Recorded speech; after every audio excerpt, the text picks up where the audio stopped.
Gwamnatin jihar Borno ta gargaɗi waɗanda suke wa 'yan ta'adda aikin leƙen asiri da waɗanda ke ba su mafaka da su ji tsoron Allah su daina ko kuma su gamu da gamansu. Kwamishinan yaɗa labaru da tsaron cikin gida na jihar, Farfesa Usman Tar, shi ya yi wannan gargaɗi yayin wata tattaunawa ta musamman da ya yi da gidan talabijin na Quick Action. Da gwamna ya faɗa ku ji tsoron Allah, war mutanen mu su zauna musu su yi noma su ci gaba da rayuwa.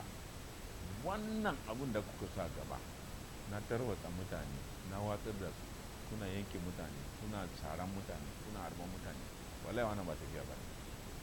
Kuma malaman boko, malaman karatu ilimin defense and security, ilimin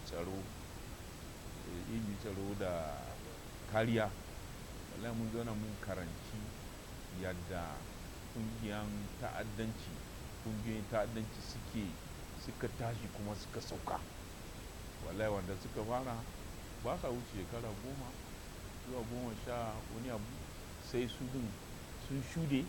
Farfesa Usman Tar ya yaba wa ƙwazon da rundunar sojin Najeriya ke yi wajen kare rayuka da dukiyoyin al'umma da kuma kare martabar wannan ƙasa. A madadin gwamna, mika godiya ta musamman ga shi tiyata komanda, General Abubakar da makarabansa, sannan da brigade commander mu da COCO namu, commanding officers namu na bataliya gwamnatin Borno na kwarai da gaskiya.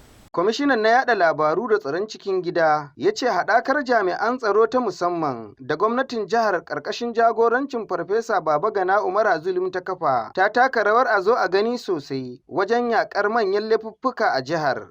Kwamitin a takaice dai kwamitin an nada ta da tara karfi da karfe wuri daya saboda shiga lungu-lungu saku-saku na Maiduguri da kewaye da sauran biranen Borno, su shiga su cire, su kama, su yi artabu da tsiraru 'yan iska, 'yan mashaya da kuma wanda suke sace-sace da wanda suke dauke da bukake suna barna a cikin angoni.